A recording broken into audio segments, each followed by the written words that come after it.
Zara stood tall despite the whispers around the palace. She knew what they said about her. She was 20 cycles old now. Most females of her kind had 3 or 4 children by this age, yet her body refused to create life. The grand hall of the palace glowed with blue light as the king made his announcement. "My daughter will go to the human settlement. She will serve as our ambassador. They can have her."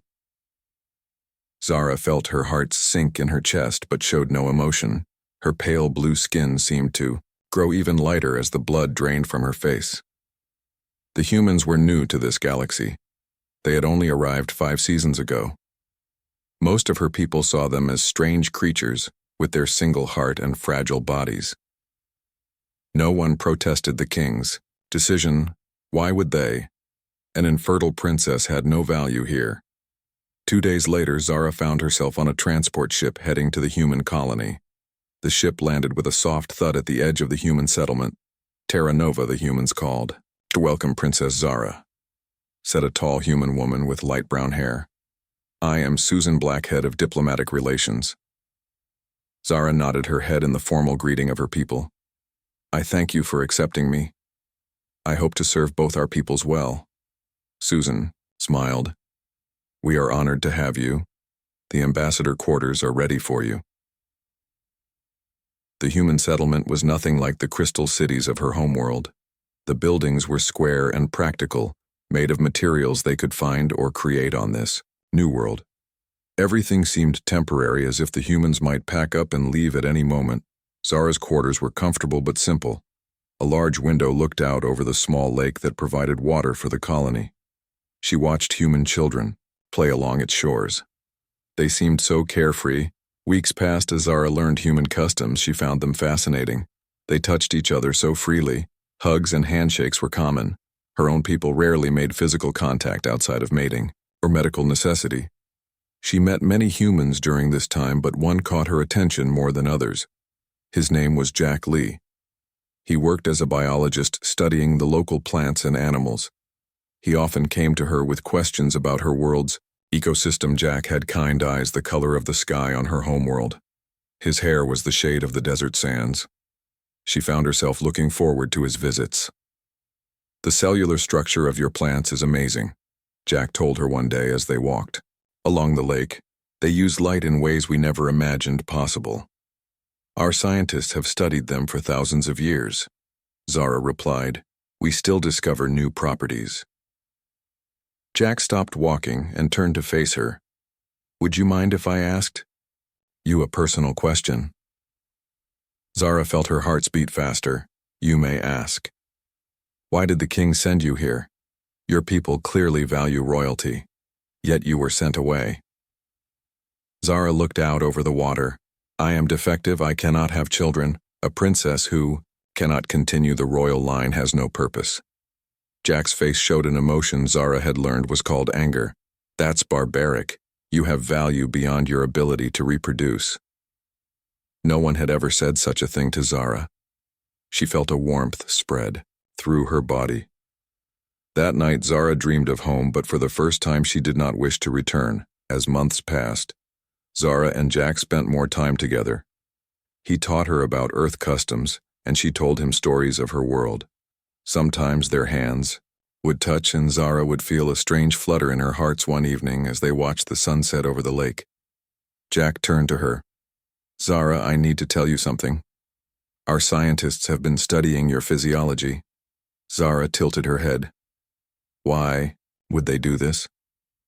"We wanted to understand why your people believed you couldn't have children," he explained. "And we found something interesting." Hope flared inside her, though she tried to suppress it. "Your reproductive system is compatible with humans," Jack said softly. "Your people can't reproduce with each other due to a genetic shift that happened centuries ago. But with humans it might be possible." Zara could hardly believe what she was hearing. "How could your scientists know this?" "We've run simulations based on your genetic structure. It's just a theory, but I believe it's worth exploring if you're willing." Zara stood and walked a few steps away. She needed to think. This changed everything. Her entire life she had been told she was broken, that her body had failed in its most basic purpose. Now this human was telling her it might not be true.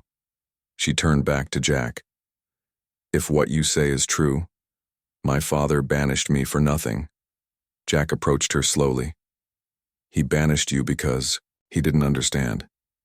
Sometimes people fear what they don't understand." Zara spent the next several days considering what Jack had told her. Could it really be possible she could have a child? A part of her wanted to dismiss the idea. It hurt too much to hope. But another part of her, the part that had always rebelled against her father's cold judgment, wanted to believe. She found Jack in his laboratory surrounded by samples of local plant life. He looked up as she entered, his eyes brightening. "I want to try," she said without preamble. "If there's a chance I can have a child, I want to try." Jack set down his tools. "Are you certain this would be unprecedented? The first human-alien child. I have lived my entire life as an outcast among my own people. I have nothing to lose." Jack's expression grew serious. "But there is something you should know, Zara. The child would be half human. Your people might not accept it. The royal bloodline would be changed forever." Zara had already considered this. "My people already believe my bloodline ends with me. A half-human child is better than no child at all." "And what of the child? Would it be accepted by either world?" "It would be accepted by me," Zara said firmly. "And by you, if you choose to be its father." Jack's eyes widened. "You want me to? You are the only human I trust, the only one who has shown me kindness without expectation." Jack took her hands in his. "Zara, this is not how humans typically decide to have children together. We usually form deeper bonds first." "What kind of bonds?" "Love, commitment, partnership." Zara considered this. "My people do not mate for love. We mate for genetic compatibility, for the continuation of bloodlines. But I have observed that humans seem happier with their system." Jack smiled. "Perhaps we should take some time, get to know each other better, see if we can form that kind of bond." "How long would this take?" "It's not about time, it's about feelings, connection." Zara nodded slowly. "I would like to learn about human love." Their courtship began the next day. Jack took Zara to the colony's small recreation area, where humans gathered to eat and socialize. He taught her how to dance, a human tradition that seemed pointless but brought her joy nonetheless. They shared meals together, Jack introducing Zara to Earth foods while she described the cuisine of her homeworld. They found they both enjoyed sweet flavors, a similarity between their species that delighted them both. At night they would walk along the lakeshore under the twin moons. The air would cool, and sometimes Jack would place his jacket around her shoulders, a gesture Zara found oddly moving. One night as they sat watching the moons reflect on the water, Jack told Zara about his life on Earth. He had been a researcher there too, studying plants in a place called the Amazon. His parents had died when he was young, leaving him alone. He had joined the colony mission, seeking a new start, a place where his work might make a difference. "We are both alone then," Zara said. Jack took her hand. "Not anymore." Their first kiss happened that night. The touch of his lips against hers sent waves of pleasure through her body. This was why humans touch so often, Zara thought. This feeling of connection. As the days passed, their bond grew stronger. Zara began to understand what Jack meant by love. It wasn't logical, like the mating practices of her people. It wasn't about genetics or bloodlines. It was about choosing someone despite flaws and differences. It was about wanting to be with someone even when there was no practical reason. 3 months after their first kiss, Jack asked Zara to live with him in his small house near the edge of the colony. She agreed. Her role as ambassador had become largely ceremonial anyway. Her father had stopped responding to her reports long ago. Their home was small but comfortable. Zara added touches from her world crystal, formations that caught the light and filled the rooms with rainbows. Jack built her a garden where she grew plants from her home world. The seeds had been a gift from her mother, smuggled into her luggage before she left. The first time they mated, Zara was nervous. Human bodies were different from her people. Physical intimacy was rare among her kind, reserved only for procreation. But Jack was patient and gentle. He showed her that physical love could be as meaningful as emotional love. Weeks passed, and then months. Zara began to lose hope. Perhaps the scientist had been wrong. Perhaps she truly was infertile even with humans. She tried not to show her disappointment. But Jack knew. It will happen when it happens, he would tell her, and, if it doesn't, we still have each other. But Zara could not forget the promise of a child, the hope that had been given to her. It haunted her dreams. One morning, Zara woke feeling different. Something had changed in her body.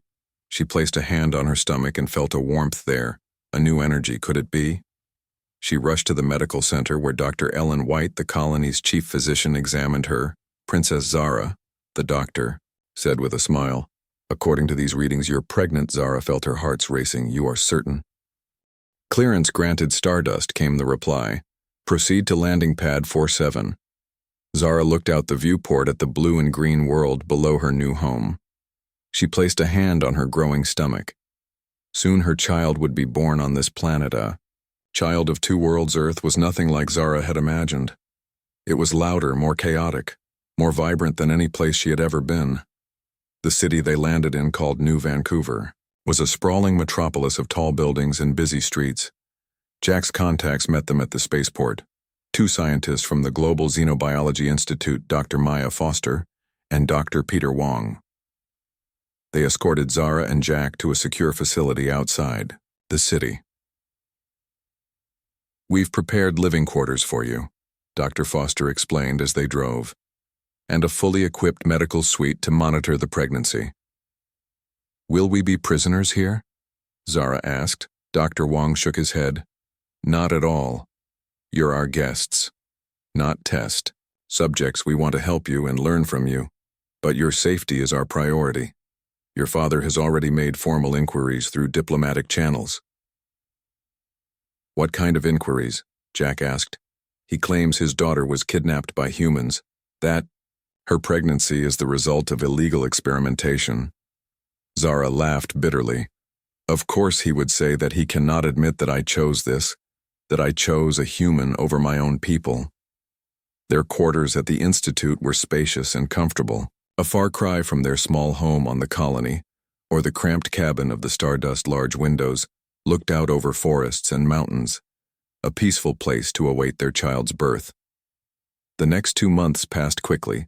Zara underwent regular examinations, all showing the baby was developing normally, though with a unique combination of human and alien traits. The child had Zara's blue skin, but a single heart, like its father, Jack's human eye structure, but Zara's violet iris color. They prepared for the birth with a mixture of excitement and fear. No one knew exactly how it would happen, whether Zara's body would follow her species' birthing processes or something new. One night, as they sat watching Earth's single moon through their window, Jack took Zara's hand. "Have you thought of names for the baby?" Zara nodded. "In my culture, children are named for what the parents hope they will become or represent." "And what do you hope for our child?"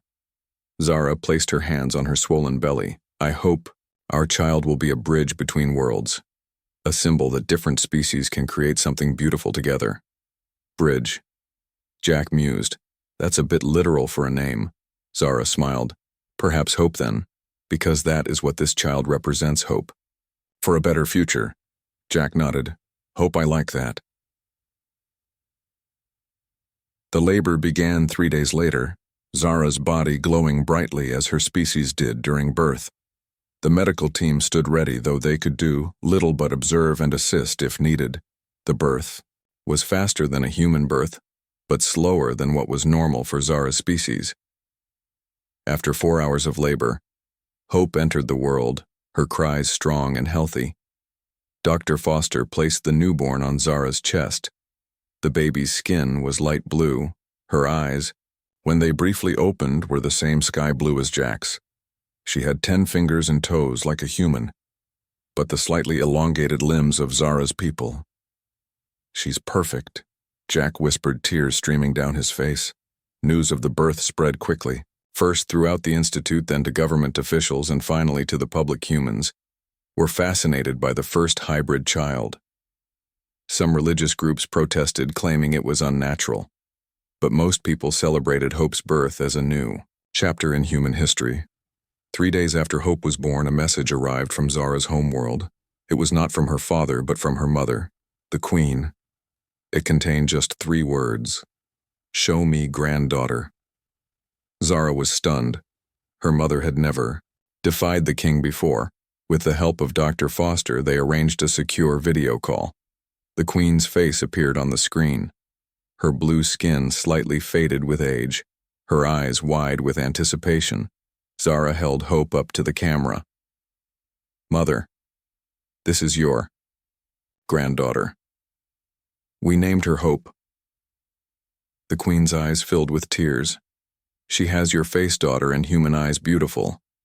Father still refuses to acknowledge her. The Queen's expression hardened. "Your father is stubborn, but he is not immortal. Things are changing here, Zara. Your departure has sparked debate. Many now question our old ways of thinking. The birth of this child proves our scientists were wrong about compatibility. Will he send more ships to find me? No. I have convinced him it would be pointless. You are too well protected on Earth, and there would be too many witnesses if he tried to take you by force." Hope began to fuss in Zara's arms. The Queen leaned closer to the screen.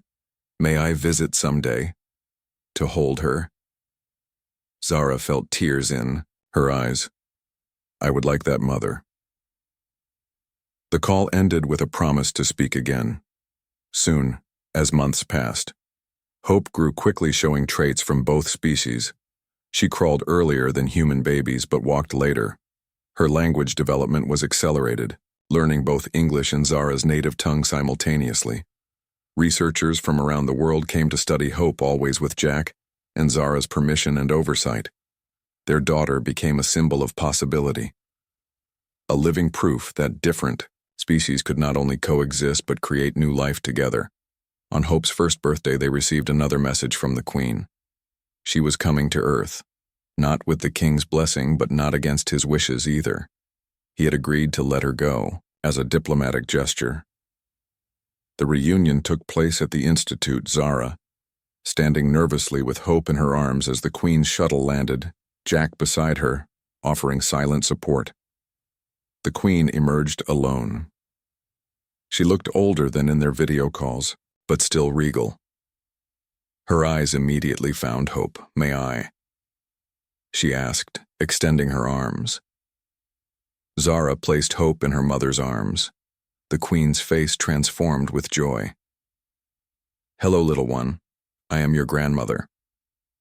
Hope reached up and touched the Queen's face, a gesture of recognition in Zara's culture. The Queen gasped, then looked at Zara. She knows both worlds. "Mother, I make sure of it." That evening, as they shared a meal together, the Queen made an announcement. "Your father has agreed to rewrite our laws on reproduction and inheritance. Hope will be recognized as royal blood." Zara nearly dropped her cup. "He acknowledges her, not publicly, not yet, but he has seen the videos I've shown him. He knows she carries our bloodline, even mixed with human DNA. And he is not as young as he once was. He begins to think of legacy." Jack squeezed Zara's hand under the table. "There is more," the Queen continued.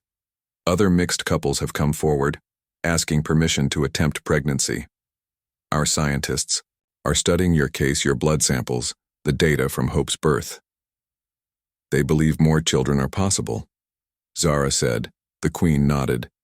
"A new generation, a new connection between our peoples."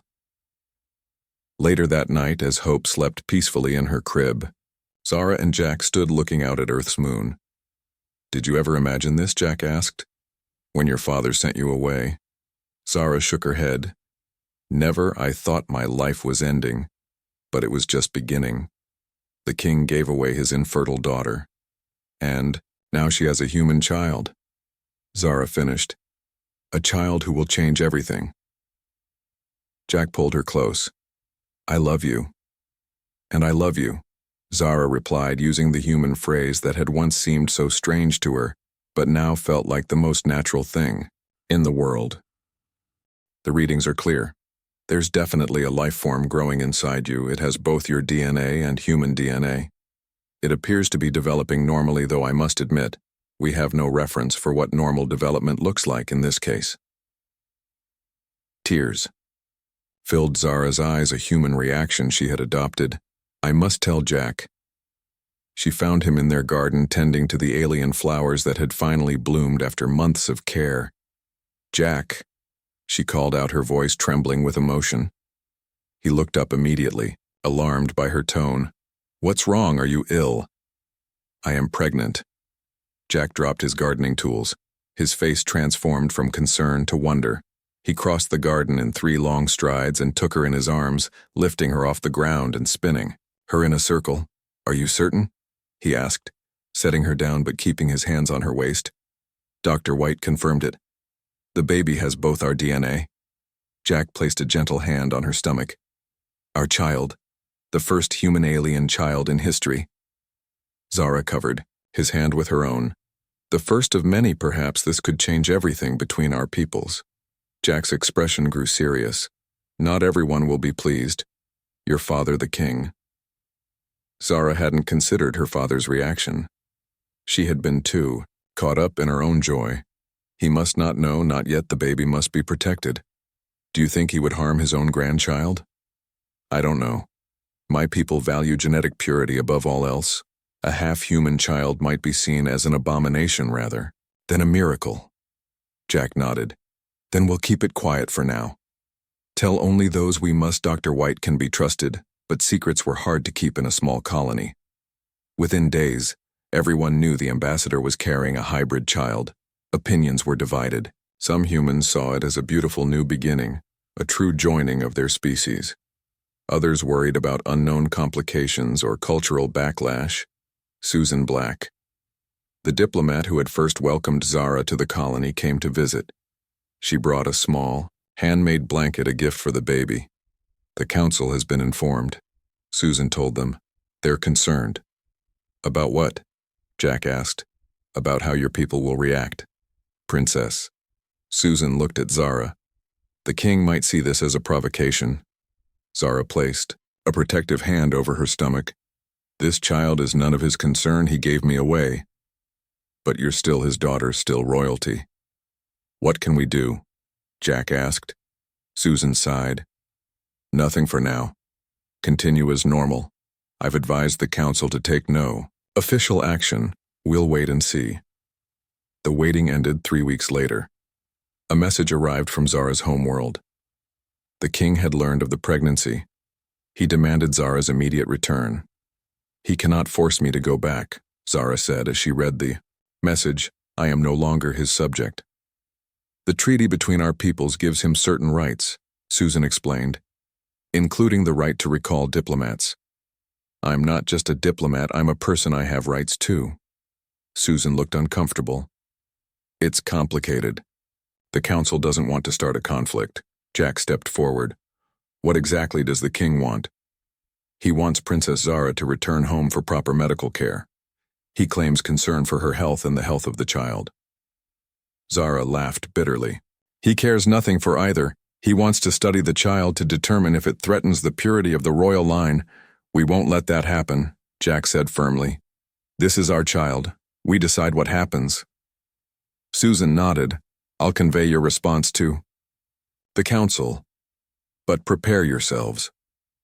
The king has also mentioned sending a ship to escort the princess home. After Susan left, Zara paced their small living room. We must leave this colony, this planet. And go where? Jack asked, deeper into human space, where my father's influence cannot reach. Jack considered this. It won't be easy. You're pregnant. Travel could be dangerous. Staying would be more dangerous. My father will not accept refusal. He never has. Jack took her hands. Then we'll go. I know. People on Earth who can help us, scientists who would be interested in our situation. They could provide protection. How would we get there? The colony has few ships and they're all registered. All could be tracked. Jack smiled. Not all. I have a friend, Liam Carter. He has a small trading vessel, makes supply runs to the outer colonies. The ship isn't much, but it's fast and Liam knows how to avoid detection. Hope flared in Zara's hearts. Would he help us? For the right price? Yes. And I have savings. IC's Part 4 type. Text markdown. Title is Part 4. They made their plans in secret. Jack contacted Liam, who agreed to help them leave the planet. His ship, the Stardust, would arrive in 2 days' time to pick up supplies. Officially, unofficially he would take on 2 additional passengers. Zara packed only what they needed. Clothes, medical supplies, the crystal formations that reminded her of home. The small blanket Susan had given them for the baby. She tried not to think about what they were leaving. Behind their garden, the lake. The first place she had known happiness. The night before their planned escape, someone knocked on their door. Jack motioned for Zara to hide in the bedroom. While he answered, it was Susan. Her face was grim. A ship has entered orbit. It's from your world, Princess Royal markings. Zara emerged from the bedroom. My father? Susan nodded. He's sent a formal request for your return. Claims it's for a royal ceremony to recognize your pregnancy as a blessing. It's a lie, Zara said. He would never bless this child. I know, Susan replied. That's why I'm here to warn you. The council has delayed their response, but they can't refuse forever. You need to leave tonight. Jack looked alarmed. Tonight? But Liam isn't here. Yet I can get you to the outer mining station, Susan said. My personal shuttle isn't tracked. You can meet Liam there. Zara felt a rush of gratitude. Why would you help us? Susan smiled sadly. Because I believe what you're doing is right. This child represents hope for both our peoples, and because I know what it's like to have your choices taken from you. They left within the hour, carrying only small bags and moving under cover of darkness. They reached the shuttle pad without incident. Susan's shuttle was small, but well maintained. Thank you, Zara said as they prepared to board. Susan hugged her, an unexpected gesture. Be safe, princess, and when the time comes, name the child. Something beautiful, something that honors both worlds. The journey to the mining station took 4 hours. Jack held Zara's hand the entire time. Neither spoke much, both lost in thoughts of what they were leaving behind and what uncertain future lay ahead. The mining station orbited a small moon rich in minerals. The humans there were rough, practical people who asked few questions. Liam Carter was waiting for them. His ship docked in a secluded bay. You must be the princess, Liam said with a bow that seemed half mocking. Never thought I'd be smuggling royalty. Former royalty, Zara corrected. And thank you for your help. Liam was younger than Zara had expected, with a quick smile and alert eyes. Don't thank me yet. We've still got to get past any patrols. And word is your daddy's ships are already searching the sector. The Stardust was indeed small. Just 2 cabins, a common area, and a cockpit, but it was clean and well maintained. Liam showed them to the larger of the 2 cabins. It's not much, but it should do for the trip to Earth. That's still the plan, right? Jack nodded. We have contacts there. Scientists who can help protect us and the baby. It'll take 3 weeks, maybe 4, Liam warned. We'll need to take the long route, avoid the main travel lanes. Whatever it takes, Jack said. That night, as they lay in the narrow bed of their cabin, Zara felt the baby move for the first time, a flutter like the wings of an insect. She placed Jack's hand on her stomach. Feel that, our child? Jack's eyes widened.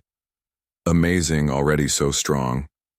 Like its father, they were 2 days into their journey when the ship's alarms blared. Liam's voice came over the intercom. Get to the common area now, we've got company. They rushed from their cabin to find Liam looking at a sensor display. His face was tight with concern. Royal patrol ship coming in fast, they're hailing us. How did they find us? Jack asked. Liam shook his head. No idea, maybe they're just doing random stops. They'll want to search the ship, Zara said. They'll know I'm here. Liam grinned. Not if they can't. Find you. Come with me. He led them to the cargo hold and pointed to a section of the floor. Smuggler's compartment. Big enough for both of you. It's shielded from scans. They climbed down into the compartment. It was cramped and dark, but they fit. Liam closed the hatch above them, plunging them into total darkness. Zara felt Jack's arms around her. It'll be okay, he whispered. We'll get through this. Above them, they could hear the thud of the patrol ship docking. Then voices Liam's friendly, casual. The patrol officers clipped formal. They heard footsteps moving around the ship, compartments opening and closing. The search seemed to last forever. Zara tried to control her breathing to stay calm for the baby's sake. Finally, they heard the patrol ship disengage. The hatch opened and Liam's face appeared. All clear. They bought the story that I'm just delivering medical supplies to the outer colonies. They continued their journey, taking a winding route through less traveled sectors of space. Twice more they had to hide from patrol ships each time the smuggler's compartment kept them safe. As they neared Earth, Zara's pregnancy progressed. Her blue skin took on a glow that members of her species only showed during pregnancy. Her energy increased a sign the baby was developing. Well, Liam had become a friend during their journey, fascinated by Zara's stories of her homeworld. He had even begun learning a few words of her language. Earth control. This is independent trader, Stardust, requesting landing clearance, Liam said as they approached the planet, carrying medical supplies and 2 passengers.